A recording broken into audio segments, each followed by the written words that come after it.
Hi guys! So ngayon, magluluto tayo ng hotcake. And these are the ingredients na ating gagamitin. 1 cup of all-purpose flour, 1 tablespoon oil, 1/4 cup sugar, 1/4 teaspoon of salt, 1 teaspoon of baking powder, isang itlog, isang cup ng tubig, yellow food color, at margarine.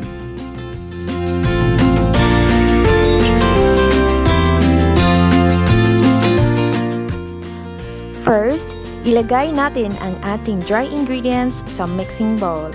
Una kong inilagay ang flour, baking powder, salt, at ang ating sugar.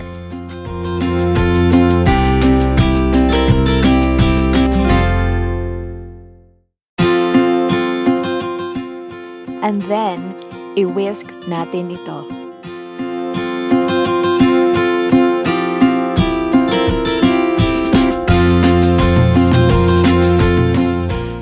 Pagkatapos, ilagay natin ang ating itlog, 1 cup of water, 1 tablespoon of oil, at muntik ko nang makalimutan guys, ang ating vanilla extract.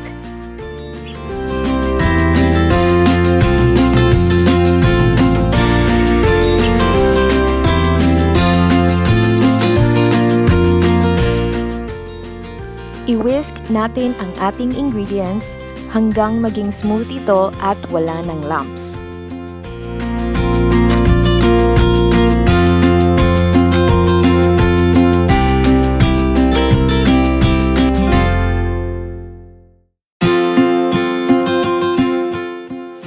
Kapag smooth na siya, pwede na nating ilagay ang ating yellow food color. So, I added 4 drops of our yellow food color. Pagkatapos, i-whisk natin hanggang maging yellow na ang ating mixture. And remember, huwag natin itong i-whisk ng sobra. Ngayon, ilagay natin ang ating pan over low heat. At pagkatapos, lagyan natin ito ng konting oil. Kapag mainit na ang ating pan, maaari na nating lutuin ang ating hotcake.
Pagkatapos maluto, lalagyan na natin ng margarine at sugar.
At ito na ang ating favorite hotcake.